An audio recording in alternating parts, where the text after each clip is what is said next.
नमस्कार दोस्तों, खबर बहुत बड़ी है। एक तरफ जहां राहुल गांधी गोदी मीडिया पर उग्र रूप अख्तियार कर रहे हैं, वहीं दूसरी तरफ कांग्रेस ने आज तक के इस पत्रकार पर मुकदमा कर डाला है। क्यों? क्योंकि इस पत्रकार ने अपने कार्यक्रम ब्लैक एंड व्हाइट में राहुल गांधी की तुलना एक चोर से कर डाली थी। आपके स्क्रीन पर दोस्तों यह है लीगल नोटिस जो कांग्रेस के नेता श्रीनिवास ने आज तक के इस पत्रकार के खिलाफ दिया है। एक एक करके मैं आपको बतलाने वाला हूं कि दरअसल यह लीगल नोटिस दिया क्यों गया है, यह मुकदमा किया क्यों गया है। सबसे पहले मैं आपको दिखलाना चाहूंगा कि जब राहुल गांधी, मेहुल चोकसी, गौतम अडानी और तमाम मुद्दे अपने प्रेस कॉन्फ्रेंसेस, अपनी राजनीति के जरिए उठा रहे थे, तब इस व्यक्ति ने अपने कार्यक्रम में किस तरह से उनकी तुलना एक चोर से कर डाली थी। देखिए 10 सेकंड का एक क्लिप, फिर मैं उसकी चर्चा करता हूं, सुनिए। इसके बाद ये अपराधी ये कहता है कि उससे भी बड़े बड़े अपराधी तो नीरव मोदी, ललित मोदी और मेहुल चोकसी जैसे लोग हैं, तो पुलिस पहले उन लोगों को गिरफ्तार क्यों नहीं करती? तो देखा आपने दोस्तों, यहां पर यह व्यक्ति जो कभी प्रधानमंत्री नरेंद्र मोदी से यह सवाल नहीं पूछता कि 8-9 साल हो गए, आपने आज तक एक प्रेस कॉन्फ्रेंस को संबोधित नहीं किया, कभी यह सवाल नहीं पूछता। यह व्यक्ति कभी भी भारतीय जनता पार्टी के नेताओं से उनके जहरीली बयानों के लिए कभी सवाल नहीं करता। उल्टा यह वो पत्रकार है जो 2000 के नोट के अंदर चिप ढूंढता है दोस्तों, प्राइम टाइम में रात 9 बजे। यह वो पत्रकार है दोस्तों जो 15 किस्म के जिहाद बताता है, पूरी तरह से एक झूठी खबर। यह वो पत्रकार है दोस्तों जिसने तिहाड़ जेल में कथित 100 करोड़ की वसूली के लिए करीब 3 हफ्ते बिताए थे। यह देखो, यहां पत्रकारिता का नाम रोशन कर रहा था, और यह वो गुप्त वीडियो है जहां कथित तौर पर यह वसूली कर रहा था। यह देखिए, बात यहां नहीं रुकती। जब यह एक अन्य चैनल का प्रमुख था, तब इसने उमा खुराना नाम की एक टीचर को बदनाम किया। इस कदर बदनाम किया, उसे वेश्याओं की सरगना बताया कि उसे लोगों ने मौत के घाट लगभग उतार दिया था। इस झूठी खबर के लिए उसके चैनल को 1 महीने तक बंद कर दिया गया था। यह है आज तक का प्राइम टाइम पत्रकार दोस्तों। तो जैसे ही यह पत्रकार जो है राहुल गांधी की तुलना एक चोर से करता है, जो मैं आपको दिखला चुका हूं, तो इस पर कांग्रेस के नेता श्रीनिवास क्या कहते हैं आपके स्क्रीन पर। पत्रकारिता के पेशे को बदनाम करने के लिए पहले भी तिहाड़ जेल में अच्छा खासा समय बिता चुके हो सुधीर चौधरी। इस घटिया पत्रकारिता और हमारे नेताओं की छवि को धूमिल करने वाले मनगढ़ंत आरोपों के खिलाफ कानूनी कार्रवाई के लिए तैयार रहें। और इसमें उन्होंने इंडिया टुडे के जो सर्वे सर्वा हैं अरुण पुरी, उन्हें भी टैग किया है। अब दोस्तों, जैसे ये बात कहता है, उसके तुरंत बाद ये नकलची पत्रकार राहुल गांधी के एक ट्वीट का सहारा लेता है। ये देखिए, यही बात राहुल गांधी ने कही थी, अब यही बात ये भी कह रहा है। आगे देखिए, मैं भारत की आवाज के लिए लड़ रहा हूं, मैं हर कीमत चुकाने को तैयार हूं। अरे भाई, तुम्हारी पत्रकारिता के चलते तो उमा खुराना ने कीमत चुकाई थी। एक बेकसूर औरत को लोगों ने लगभग मौत के घाट उतार दिया था। तुम्हारी पत्रकारिता के चलते जब प्राइम टाइम में आए दिन तुम जहर परोसते हो, तो न जाने इस देश के कितने बेकसूर लोग चुकाते हैं।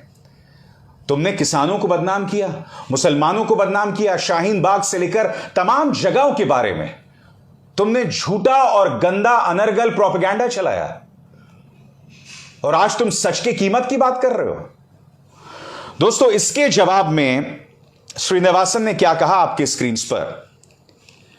Dear Sudhir Chaudhary, here is a black and white legal notice for your highly offensive and defamatory news video violating all journalism ethics and norms. See you in court. यहां पर श्रीनिवासन कह रहे हैं कि तुमसे मुलाकात जो है अब अदालत में होगी। आपको यह समझना पड़ेगा ये प्राइम टाइम पत्रकार कौन है। इसकी असलियत मैं आपको दिखा चुका हूं। तिहाड़ जेल में बिताया गया वक्त आपके सामने है। और सबसे दुख की बात यह है कि बाकायदा जहां ये इस वक्त काम कर रहा है इंडिया टुडे नेटवर्क, जब ये तिहाड़ जेल गया था तो उन्होंने ये कार्यक्रम किया था। देखिए, आपकी स्क्रीन पर चल रहा है। आज ये लोग इसके साथ काम कर रहे हैं। इसकी पत्रकारिता पर सवाल उठाने का इनमें से किसी के पास हिम्मत नहीं है। कायदे से शायद एक लड़की शायद टाइम्स नाउ चली गई है, वहां पर वो मोदी भक्ति कर रही है। कहने का अर्थ है कि आज तक ने ही इस पत्रकार की पत्रकारिता पर सवाल उठाया था जब वो तिहाड़ जेल गया था। आज वो आज तक न्यूज चैनल में ही प्राइम टाइम शो कर रहा है। यह बात कितनी अजीबोगरीब है ना दोस्तों। मैं आपको बतलाना चाहूंगा कि राहुल गांधी ने भी गोदी मीडिया पत्रकारों के खिलाफ सख्त तेवर अपनाए थे अपने प्रेस कॉन्फ्रेंस में। आपको याद होगा जब राहुल गांधी ने प्रेस कॉन्फ्रेंस किया था तो एक ही सवाल को बार बार 3 बार पूछा गया था। राहुल गांधी उससे नाराज हो गए और तब उन्होंने पत्रकारों को क्या कहा था खुद सुनिए आपकी स्क्रीन पर। राहुल जी जो जजमेंट आया उसको लेकर बीजेपी ने उसको किया है कि आपने ओबीसी का अपमान किया। पूरे देश में प्रेस कॉन्फ्रेंस करने की तैयारी कर रहे हैं कि आपने ओबीसी का अपमान किया था। भैया देखिए, पहला आपका अटेम्प्ट वहां से आया, दूसरा आपका अटेम्प्ट यहां से आया, तीसरा आपका अटेम्प्ट यहां से आया। आप इतनी डायरेक्टली बीजेपी के लिए क्यों काम कर रहे हो? थोड़ी डिस्कशन से करो यार, थोड़ा घूम घाम के पूछो। क्या आपको ऑर्डर दिया है क्या? देखो मुस्कुरा रहे हैं। घूम घाम मैं आपको उदाहरण देता हूं। आप थोड़ा घूम घाम के निकाल नुकुल बोलो। देखो ऐसे बोलो पहले, राहुल जी, हाँ तो please if you want to work for the BJP then bring a BJP flag symbol here and put it on your chest. Then I'll answer you the same way I answer them. Don't pretend to be a pressman. Vikrant, Rahul ji, हवा निकल गई। राहुल जी, यहां पर राहुल गांधी ने कहा था कि भाई पत्रकार होने का क्यों ढोंग रच रहे हो? कायदे से तुम्हें एक तमगा लगा लेना चाहिए कि तुम भारतीय जनता पार्टी के। क्या यह बयान आपत्तिजनक था? यह बयान आपत्तिजनक क्यों था मैं आपको बताता हूं कुछ हद तक। वो इसलिए था कि राहुल गांधी ने रवि सिसोदिया, मुकेश अंबानी के न्यूज चैनल के पत्रकार रवि सिसोदिया पर भी हमला बोला था और साथ ही राजदीप सरदेसाई पर भी। रवि सिसोदिया जो कि एक अरसे से कांग्रेस कवर करते रहे हैं, तो कायदे से राहुल गांधी को उन पर गुस्सा नहीं होना चाहिए था। मगर हां, सरकार के पल्लों से बांधकर जो पत्रकारिता करते हैं उन पर उनका हमला जायज था। उसी तरह से राजदीप सरदेसाई जो संतुलित पत्रकारिता करते हैं, इंडिया टुडे के पल्लों से बंधे हुए, वो एक अलग मुद्दा है, मगर संतुलित पत्रकारिता करते हैं। और राहुल गांधी ने अपना गुस्सा उन पर भी दिखाया। राहुल गांधी अपनी भाषा पर नियंत्रण कर सकते थे, मगर मैं आपसे सवाल पूछना चाहता हूं। कुछ ही देर पहले मैंने आपको बताया कि इंडिया टुडे का एक पत्रकार उनकी तुलना चोर से कर रहा है। यह बात भूल जाइए, जब भारतीय जनता पार्टी के नेता मसलन स्मृति ईरानी, अनुराग ठाकुर, रविशंकर प्रसाद, अमित शाह, ये जब तमाम महानुभाव राहुल गांधी के खिलाफ झूठा और अनर्गल प्रोपेगेंडा चला रहे थे उनकी भारत जोड़ो यात्रा के दौरान, तब उनके प्रोपेगेंडा को आगे बढ़ाने का काम यही पत्रकार तो कर रहे थे। और जैसे मैंने बताया ना, ये प्राइम टाइम पत्रकार हैं। याद कीजिए, मुकेश अंबानी के न्यूज चैनल का यह पत्रकार, इस पर दंगा भड़काने का केस है दोस्तों। इसने एक संवेदनशील जगह के बारे में झूठी खबर का प्रचार किया था। नतीजा, राजस्थान सरकार ने उन पर केस किया। मगर राजस्थान सरकार बहुत ढीली है, यह कांग्रेस की आदत है। ये लोग तेजी से काम नहीं करते, प्रतिशोधात्मक कार्रवाई नहीं करते। यही अगर कोई और पत्रकार होता और भारतीय जनता पार्टी की कोई सरकार उसे निशाने पर ले रही होती तो यह जेल में होता। आपके सामने कई मिसालें हैं दोस्तों। सिद्दीक कप्पन, आतंकवाद की धाराओं में से जेल में बंद कर दिया गया था। 2 साल से ज्यादा के वक्त यह जेल में था, इसका कोई दोष नहीं था, मगर चूंकि आपने यूएपीए लगा दिया था तो यह जेल में बंद था।